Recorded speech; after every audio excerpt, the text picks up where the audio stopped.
તો પોપ ફ્રાન્સિસના નિધન પર શોકની જાહેરાત કરવામાં આવી છે, જેમાં રાજ્ય સરકારે 2 દિવસના રાજકીય શોકની જાહેરાત કરી છે।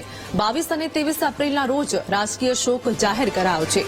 પોપ ફ્રાન્સિસની અંતિમ વિધિના દિવસે રાજકીય શોક રહેશે।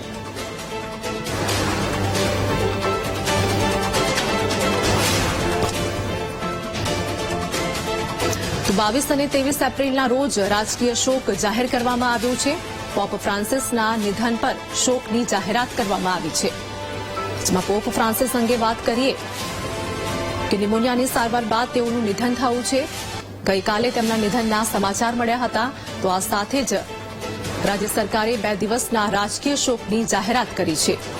22 અને 23 એપ્રિલના રોજ રાજકીય શોક જાહેર કરાયો છે। પોપ ફ્રાન્સિસની અંતિમ વિધિના દિવસે રાજકીય શોક રહેશે।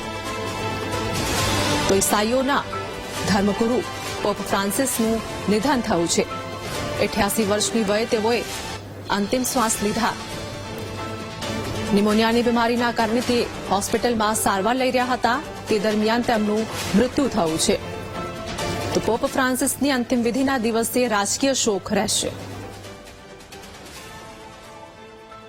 સંવાદદાતા મેહુલ અમારી સાથે જોડાઈ ગયા છે। પોપ ફ્રાન્સિસના નિધન પર રાષ્ટ્રીય શોકની જાહેરાત, શું વધુ અપડેટ? आपसे बिल्कुल भी राजकीय शोक जाहिर કરવામાં આવ્યો છે। ગુજરાતમાં પણ કેન્દ્ર સરકારે જે જાહેર કર્યું છે તે પગલે 2 દિવસીય રાજકીય શોક જાહેર થયો છે। પોપ ફ્રાન્સિસનું જે નિધન થયું છે ગઈકાલે, તેના પગલે આ શોક જાહેર કરવામાં આવ્યો છે।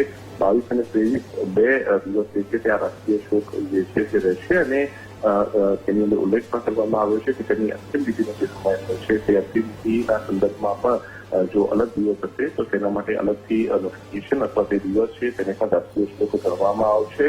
એટલે કુલ 3 દિવસ થઈ શકાય, પરંતુ તેની અંતિમ વિધિના સમયના સંદર્ભમાં સુધી ત્યાંથી જાહેરાત નથી થઈ, એટલે તેને અલગથી પણ રાખવામાં આવ્યો છે। એટલે 22 અને 23 2 દિવસનો રાજકીય શોક છે કેન્દ્ર સરકારે જાહેર કર્યો છે। ગુજરાતમાં પણ આ રાજકીય શોક રહેશે, કોઈ કાર્યક્રમો નહીં થાય અને ગુજરાતે પણ આ સંદર્ભે સત્તાવાર નોટિફિકેશન જાહેર કર્યું છે।